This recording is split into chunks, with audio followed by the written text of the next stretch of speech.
Olá, amados, graça e paz, aqui é o irmão Fábio Gomes. O Senhor nos ensina que devemos sempre manter fervorosos, devemos sempre manter, segundo aquele que nos sustém, a destra da sua justiça, revestir sempre da sua armadura, a armadura de Deus, Cristo Jesus, a verdade que é um escudo e broquel, a verdade que aplana os caminhos para a sua vinda, aquele que a palavra diz que derruba os montes, entulha os vales,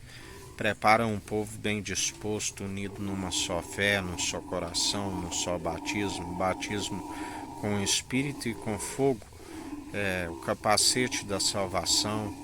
a alegria do Espírito, o nome escrito no livro da vida, todavia exultando na salvação, ainda que a figueira não floresça, ainda que a vide não dê os seus frutos,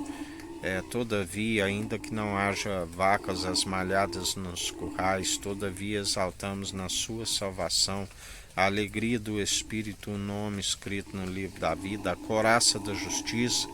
buscando o reino dos céus e a sua justiça, em primeiro lugar, e todas as demais coisas nos é sempre acrescentada, assim como Ele tem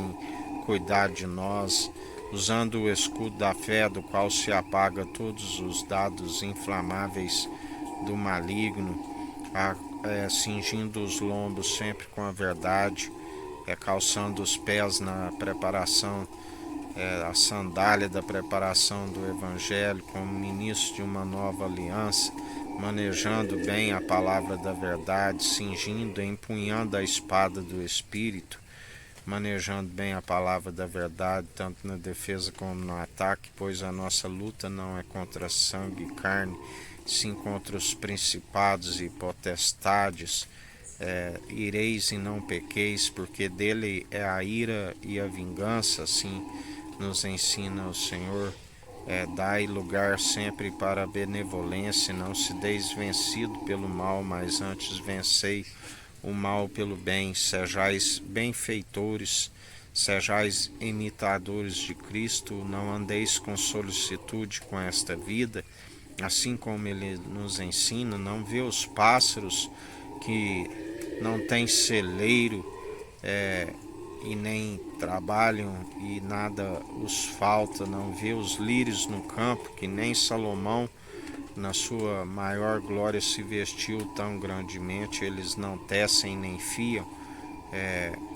do que é mais para o corpo do que o alimento e a vestimenta.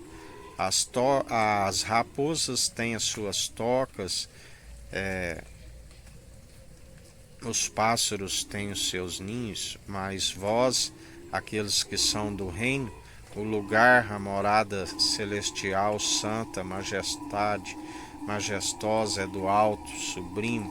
aonde aquele que está no alto nos fará adentrar as regiões celestiais. Não andeis com solicitude com esta vida, mas antes depositai a confiança naquele que nos sustém,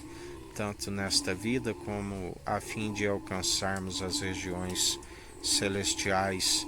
Perseveramos sem solicitude, perseveramos com a alegria do Espírito, perseveramos experimentando a sua perfeita e agradável vontade, assim como Ele tem cuidado de nós. Ele é fiel, Ele é verdadeiro, Ele tem nos sustentado dia após dia, Ele tem aplanado os caminhos para a sua vinda, Ele tem nos mantido na devida vigilância, na devida segurança que Ele nos concede dia após dia, sempre nos dando a sua perfeita e agradável vontade, nos revelando a vontade do Pai. Aquele que ainda que fizesse a própria vontade, faria a verdade, sendo o próprio, igualou ao Pai, mas disse para que viéssemos a ser seus imitadores.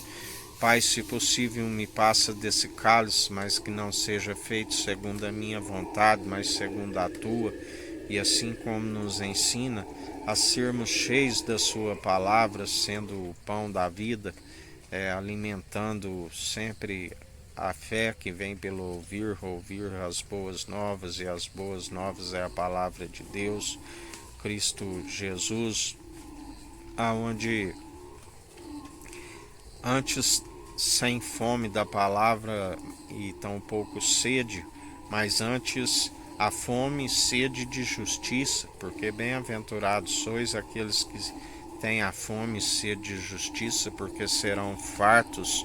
da sua justiça. Ele sendo juiz, ele estando acima de todos, ele é aquele que, quando depositamos a confiança, jamais seremos decepcionados, antes confundidos e decepcionados aqueles que se amotinam em vão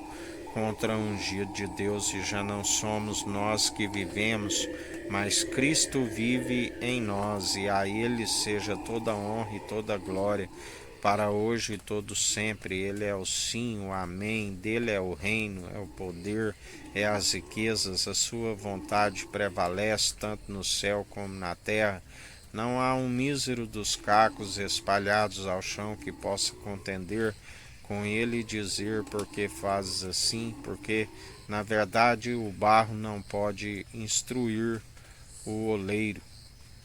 Antes o oleiro amolda aqueles que permitem ser amoldados, assim como a palavra diz que ele tem uma marreta que desmiuça toda a dureza do coração, assim para aqueles que rejeitam ele tem um cetro de ferro que despedaça todo vaso que se opõe à sua verdade, porque não erreis, dele não se permite escarnecer, e ele é aquele que sabe da conduta de cada um e traz o galardão segundo a conduta de cada um, aonde aqueles que seguem na benevolência é sempre uma recompensa, mas aqueles que são malfeitores é um castigo que carregam tanto nesta vida como não alcançar a ressurreição do último dia, onde haverá choro e ranger de dentes para aqueles que não enfrentam por não ter aquele que podia, que já venceu o último inimigo, que é a morte. Falamos da segunda morte. Que a graça do nosso Senhor e Salvador Cristo Jesus esteja convosco, assim como Ele está no meio de nós.